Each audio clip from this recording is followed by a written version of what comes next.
The cruelest way to destroy someone is not to hurt them. It's to make the world forget they ever existed. The laughter wasn't loud, but it lingered, soft and polished, like everything else in the room. Crystal glasses caught the chandelier light, scattering gold across silk gowns and tailored suits, while a string quartet played something slow and expensive near the marble staircase. Evelyn Carter stood no more than 5 feet away from the man who once promised to build a life with her, and somehow, she had never felt further. Ryan Whitmore lifted his drink slightly, smiling the way people do when they know they have an audience. "You ever invest in something that just doesn't grow?" he said, his voice smooth, practiced. A few people chuckled, leaning in. "You keep pouring in time, money, energy, and one day you realize it was never worth it."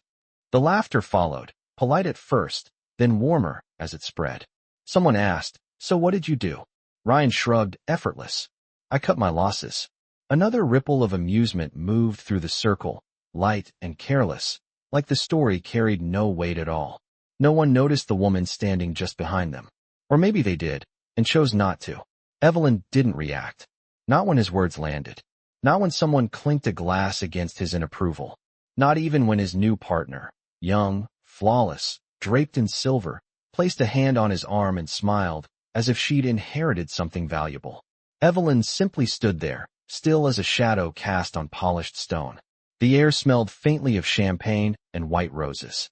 A server passed within inches of her, offering a tray without meeting her eyes. She didn't take one. She didn't move. Because the truth wasn't in what he said. It was in what he didn't see.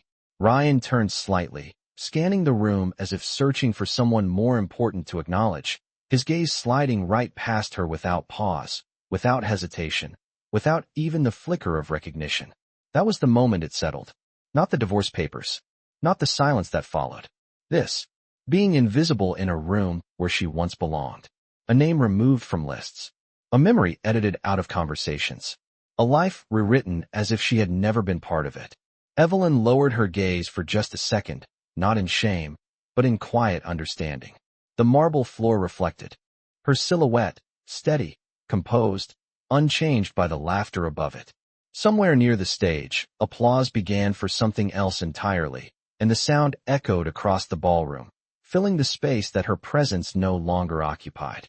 She inhaled slowly, the kind of breath that doesn't ask for permission, the kind that marks the end of something that will not return. And when she lifted her eyes again, there was no anger in them. No plea. Just a stillness so complete it almost felt like control. Because the room hadn't rejected her. It had simply failed to see what she had already become. And in a place where everyone measured value by visibility, Evelyn Carter had just discovered the most dangerous position of all, being overlooked. The music swelled again, softer this time, as if the room itself was trying to smooth over what had just been said, but Evelyn Carter remained exactly where she was, her heels rooted against the marble floor, her posture unshaken, her presence quiet but immovable.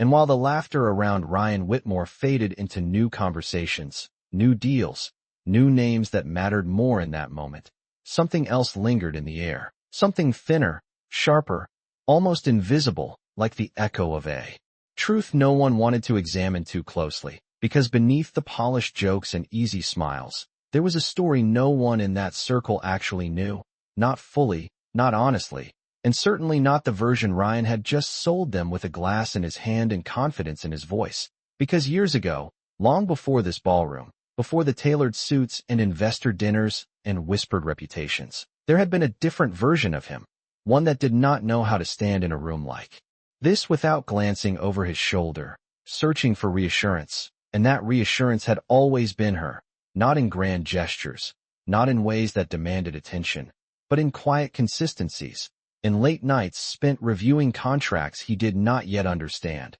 in early mornings when she woke before sunrise to help him prepare for meetings that would shape his future, in the way she listened when no one else took him seriously, and back then, success had not belonged to him alone, it had been something they were building together, piece by piece, without applause, without witnesses, without anyone keeping score, and yet somewhere along the climb, as the rooms grew larger and the names more important, the balance shifted, slowly at first, almost unnoticeable, until one day the partnership no longer fit the image he wanted to present, and what had once been support became, in his words, limitation.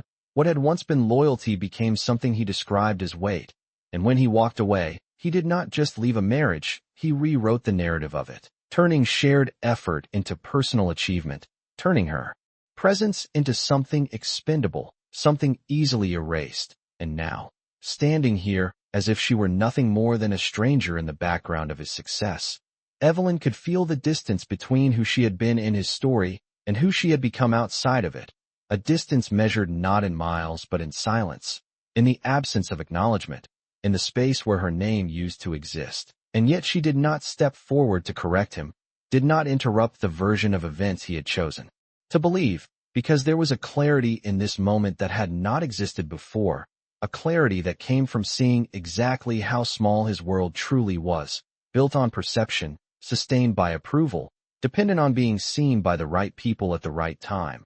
And for the first time, she understood that she no longer belonged to that world, not because she had been pushed out, but because she had outgrown the need to be recognized by it.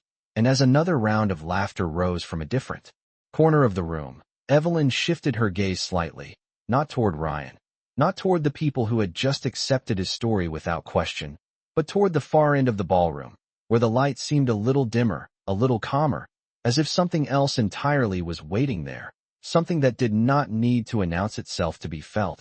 And in that quiet shift, something inside her settled into place, steady, certain, and completely unseen. There was a moment, barely noticeable to anyone else, when the rhythm of the room shifted again, not through sound or movement, but through something quieter, something that did not demand attention, yet subtly redirected it. And Evelyn Carter felt it before she fully understood it, like a change in air pressure just before a door opened somewhere unseen. And while the conversations continued and the soft laughter returned in waves across the ballroom, her focus remained fixed toward that dimmer end where the lights softened and the noise seemed to fall away.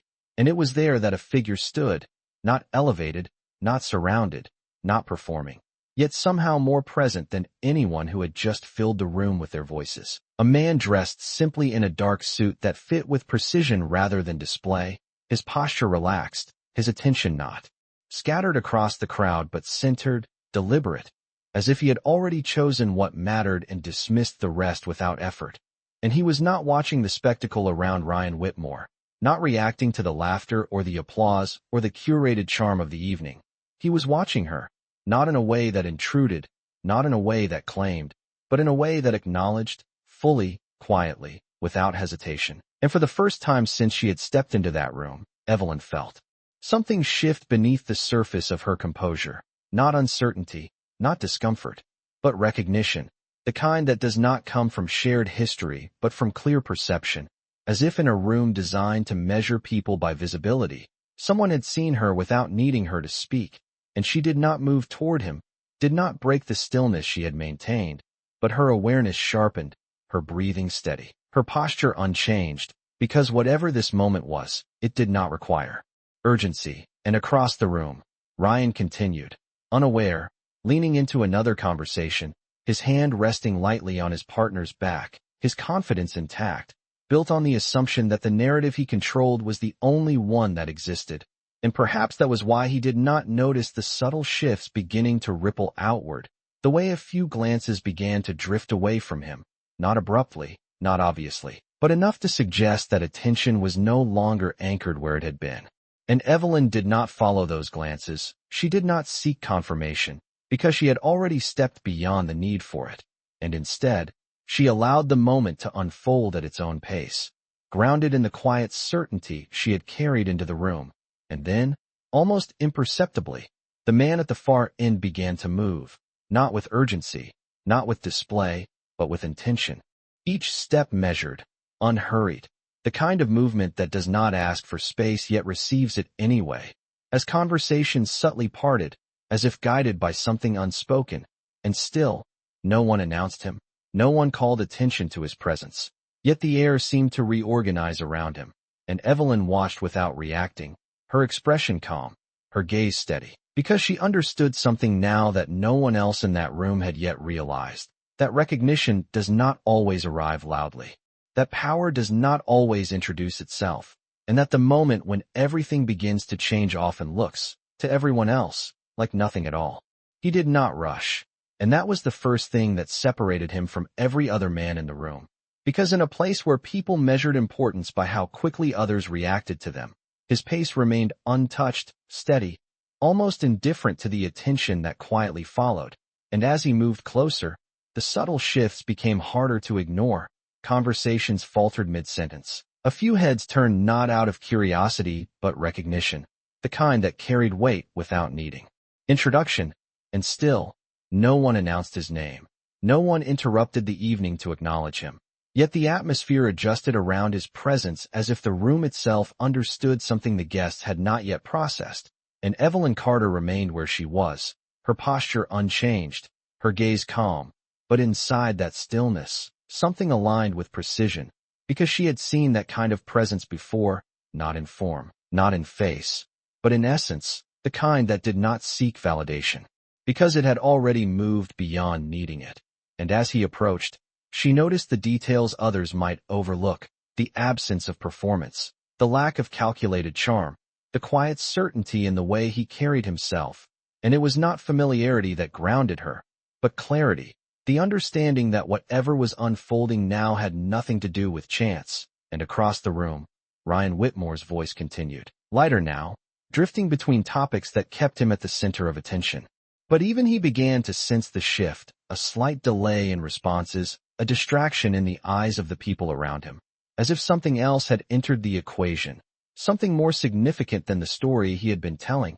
And his smile held, practiced and confident, but his gaze flickered once, scanning the room for the source of that subtle imbalance. And when his eyes moved in Evelyn's direction, they did not settle on her, not yet, because what stood out now was not her presence alone, but the man closing the distance between them.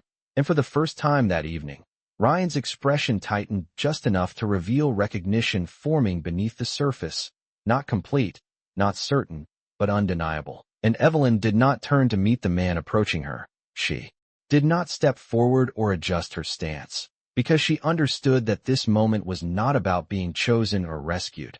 It was about something far quieter, far more controlled. And when he finally reached her, he did not interrupt the silence she had held, did not fill it with unnecessary words. Instead, he simply stood beside her, close enough that his presence was unmistakable, yet respectful of the space she occupied. And for a brief second, the room seemed to hold its breath, not dramatically, not visibly, but in a way that could be felt beneath the surface. And then, without announcement, without hesitation, his hand moved, not toward the crowd, not toward Ryan, but toward her, deliberate, steady, offering not dominance, not display, but alignment. And Evelyn's gaze lowered just slightly, not in uncertainty, but in acknowledgement of the gesture. And when she placed her hand in his, it was not a reaction, it was a decision, quiet, composed, and absolute.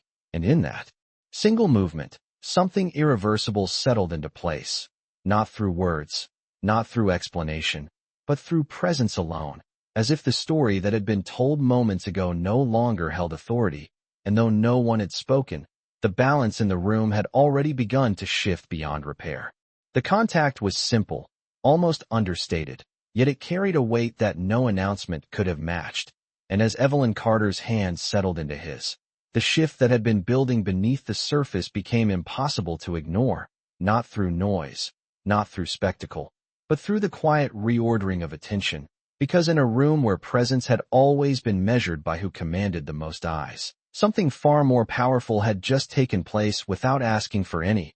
And one by one, conversation slowed, not entirely stopping, but losing their center, as if the gravity of the evening had moved elsewhere without explanation. And those closest began to notice first the subtle change in posture, the brief hesitation in speech, the glance that lingered a fraction too long in Evelyn's direction, not because she had demanded it, but because something about her now required it.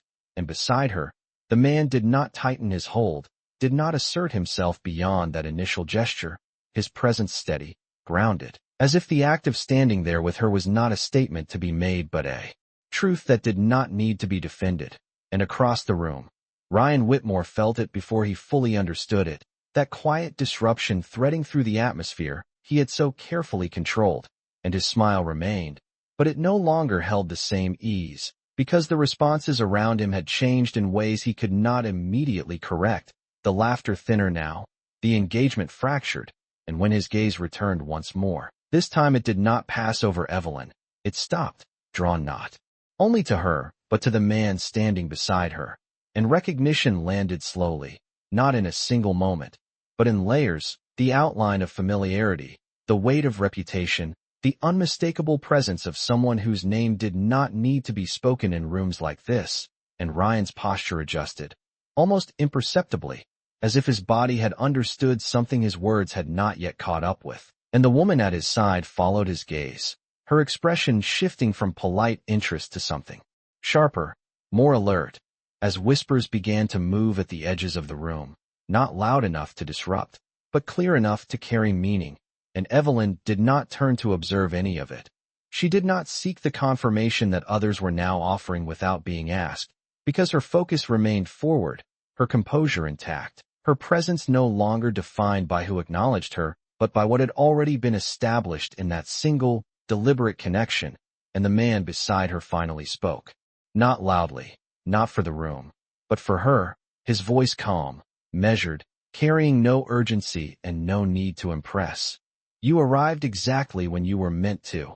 And there was no question in it, no doubt, only certainty, and Evelyn met his words with the same stillness she had carried through the evening, because she understood now that this was not a rescue, not a correction of what had been said, but the quiet alignment of something that had been set in motion long before this moment. And as the room continued to recalibrate around them, one truth settled into place with absolute clarity. The story that had once defined her no longer belonged to the people who had told it.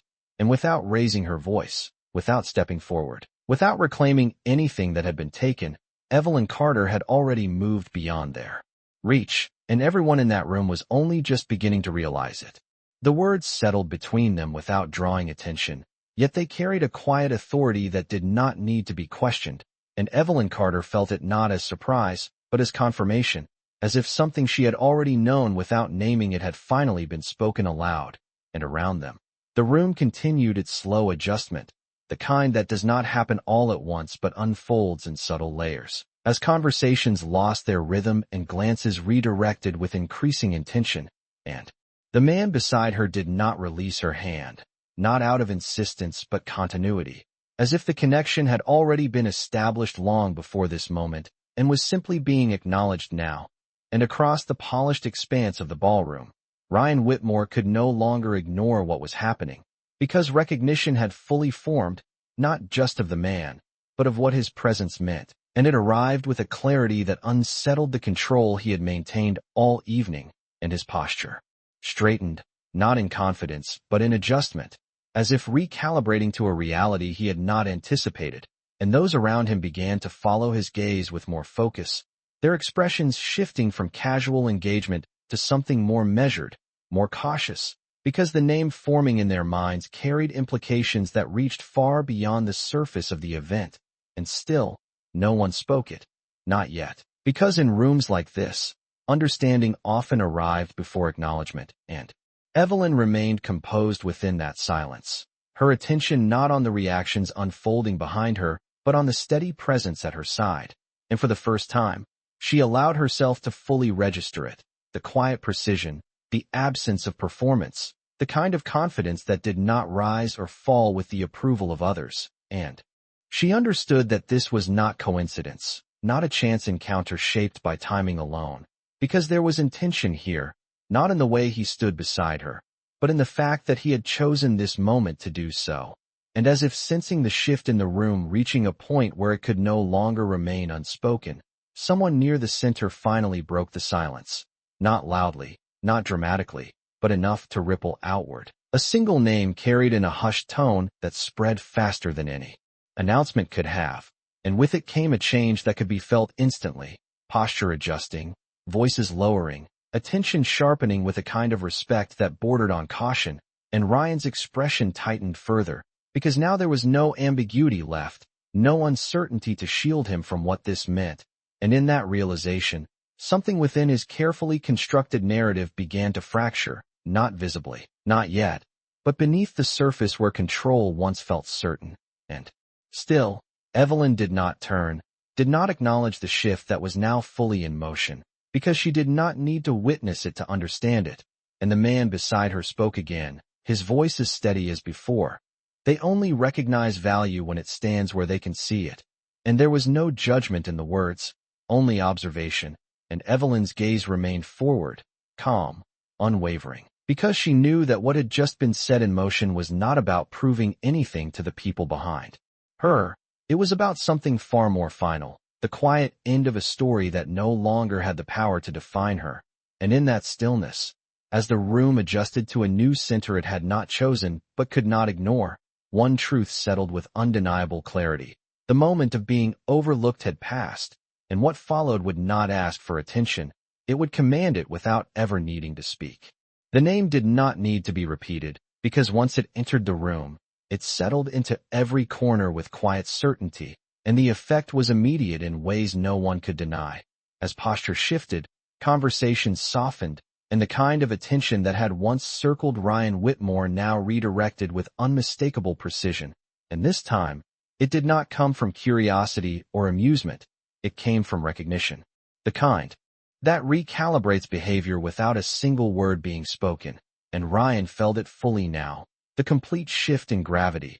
And for the first time that evening, he moved, not casually, not as part of a performance, but with intention shaped by something far less comfortable than confidence.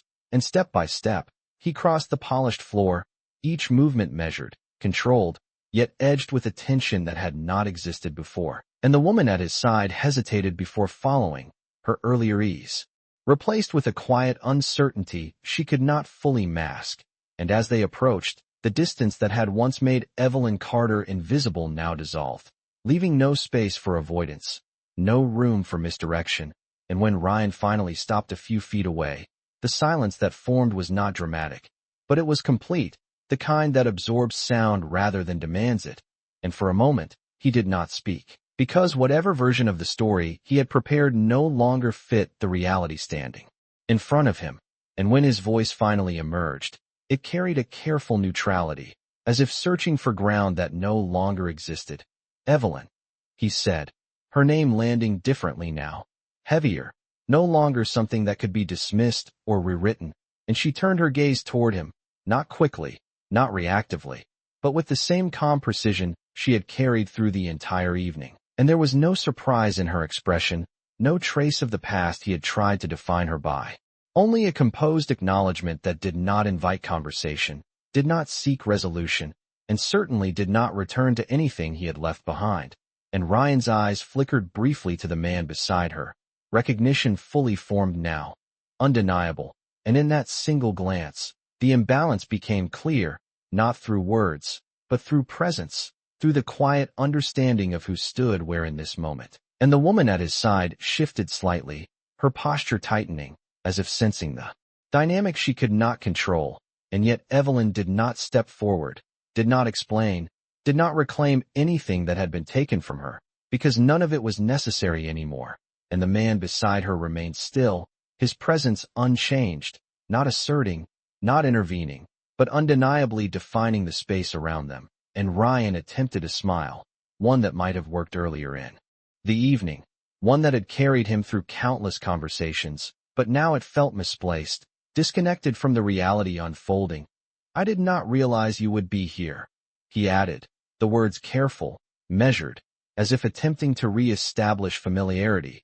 But Evelyn did not respond immediately, and when she did, her voice was quiet, steady, carrying no trace of the past he expected to find. "That is because you were not looking." And there was no accusation in it, no bitterness, only a simple truth delivered without weight. And in that moment, everything he had said before, every laugh, every dismissive remark, lost its foundation, because the woman he had reduced to a story now stood outside of it entirely. And as the silence returned, deeper this time, more defined, one thing became clear to everyone watching without needing it to be explained. The balance had not just shifted, it had been rewritten, and there was nothing left for him to control. Ryan Whitmore did not respond immediately, because there was nothing left that sounded convincing in his own mind. And for the first time that evening, the space around him no longer reinforced his confidence. It exposed the absence of it. And the silence that followed Evelyn Carter's words was not empty. It was decisive, settling across the room with a weight that made every previous laugh feel distant and misplaced. And the people closest to them did not move, did not interrupt, because something far more significant than conversation had taken hold, something that demanded observation rather than participation. And beside Evelyn, the man who had said very little until now shifted his attention, not abruptly, not theatrically, but with quiet precision. And when he finally spoke, his voice carried just enough to be heard by those nearby, calm, composed, and entirely unforced. "Gentlemen," he said, his gaze moving briefly across the small circle that had once surrounded Ryan. "It seems there has been a misunderstanding, and the choice of words was deliberate, not confrontational, not corrective, but final in a way that left no room for interpretation, and the effect was immediate, not because of the volume, but because of who had spoken, and the subtle tension in the air tightened into clarity, as if every unspoken realization had just been given permission to settle into place. And Ryan's expression shifted again, the last traces of composure, strained against something he could no longer contain, because the narrative he had shaped so carefully was no longer holding its form, not in front of this man, not in front of Evelyn, and certainly not in front of the people who were now watching with a different kind of attention, one that measured truth rather than performance. And the woman at his side withdrew her hand from his arm without realizing it, her posture distancing slightly, as if instinctively responding to a shift she could not control. And still, Evelyn did not move, her hand steady in his, her presence unchanged, because she did not need the moment to escalate. She did not need acknowledgement from the room that had once ignored her. Everything that mattered had already been established, and the man beside her continued, not raising his voice, not extending the moment, but closing it with precision. "You were discussing value," he added, his tone even, his words carrying a quiet edge of clarity. "But you were looking in the wrong direction." And there was no accusation, no emphasis, just truth. And that was enough. Because in a space built on perception, truth did not need to argue. It only needed to exist. And Ryan inhaled slowly, as if preparing to respond.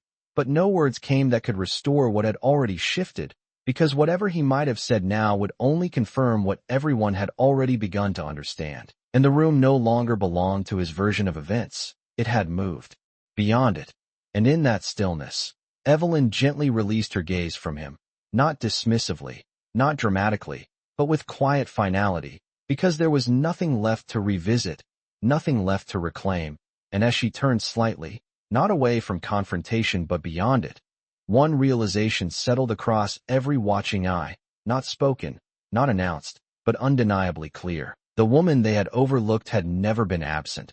She had simply stepped into a space where their judgment no longer reached, and by the time they recognized her, the distance between them had already become permanent.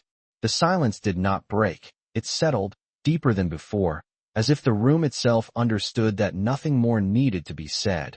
And Evelyn Carter did not wait for a reaction, did not look for confirmation in the faces that had once dismissed her, because the moment had already reached its conclusion without requiring their acknowledgement. And beside her, the man who had shifted everything with so little simply remained as he was, composed, steady, untouched by the tension that lingered in the air. And for a brief second, the entire ballroom seemed suspended between what had been and what could no longer continue. And then, without announcement, Evelyn took a step forward, not away from them, not in retreat, but in quiet continuation, as if the path ahead had always existed and she had only now chosen to follow it. And the sound of her heels against the marble floor returned, measured, unhurried, echoing just enough to be noticed without demanding attention. And the man moved with her, not leading, not guiding, but aligned, their presence together forming something that no longer needed explanation. And as they walked, the space around them shifted once more, people stepping aside instinctively, not out of obligation but recognition, the kind that arrives too late to matter but too clear to ignore. And Ryan Whitmore remained where he stood, The distance between them no longer measured in feet, but in something far more permanent. Something that could not be crossed with words or gestures or carefully constructed apologies. And for the first time, he did not attempt to close that distance, because he understood, perhaps not fully, but enough, that whatever connection had once existed now belonged entirely to the past, and the version of Evelyn he had dismissed no longer stood before him. And the woman who did was not someone he could reach, not someone he could redefine, not someone he could even fully understand. And the room that had once amplified his voice now felt quieter, smaller, as if its influence had diminished without anyone needing to say it. And Evelyn did not look back, not out of pride, not out of resentment, but because there was nothing behind her that required her attention anymore. And as she reached the far end of the ballroom, where the lights softened and the noise faded into something distant, she paused for just a moment, not to reflect, not to reconsider, but simply to exist within the stillness she had earned. And the man beside her glanced toward her briefly, not seeking approval, not offering reassurance, but acknowledging the quiet finality of what had just unfolded, and she met that moment with the same calm presence she had carried from the beginning, because she understood now that the evening had never been about returning, never about proving, never about reclaiming a place she had lost. It had been about something far more complete, stepping fully into a life that no longer required permission. And as the doors ahead opened, letting in a cooler, quieter air from beyond the ballroom, one truth remained. Not spoken, not announced, but absolute in its certainty. She did not win him back. She did not correct the past. She did something far more powerful. She became someone the past could no longer touch.